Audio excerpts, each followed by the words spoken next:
Well, I'm Zachariah Arabizu at White Mountain Trucking. I'm a local driver. I'm the head trainer here.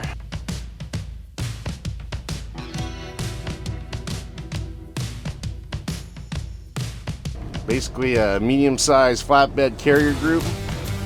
We have roughly 110 trucks, a mix of Kenworths and Peterbilts, the best trucks you can buy. I've been growing up doing this, and I've done a slew of other things, but this is really the one that I know the ins and outs. I know just about as much as I can, and you never stop learning. But can't imagine really doing anything else. And we haul a lot of scrap to all the steel mills. Rebar, Verco decking, a lot of Nucor products.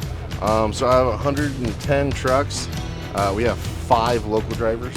The other 105 are OTR. Started doing kind of local stuff just to save time and some of the customers that take longer. We're going to be picking up some crushed cars from these guys.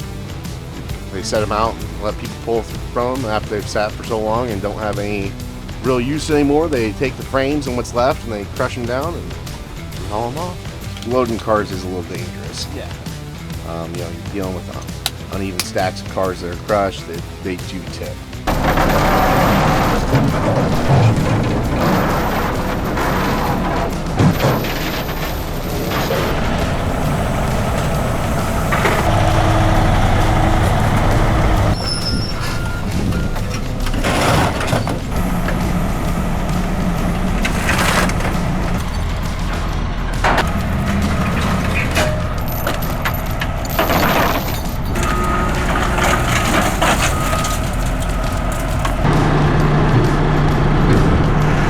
We used to buy 660s and we will switch over to the 680s just because it's a lot better for our drivers if they have a little more room.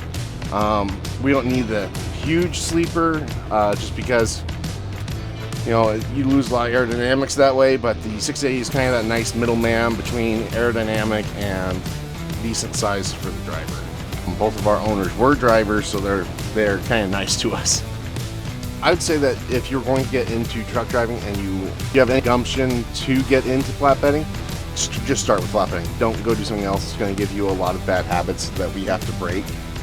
I myself, as someone that's trained both people that have experience and people that don't, people that do not have any experience, it is easier to give them good habits than it is to break someone's old bad habits. You do not turn the same way, period, going forward or backwards. On top of that, they usually don't realize just how much labor actually goes into flatbedding. And so they get out here and they go, I can drive a truck, and then, yeah, you can drive a truck and you strap and tarp a load when it's 115.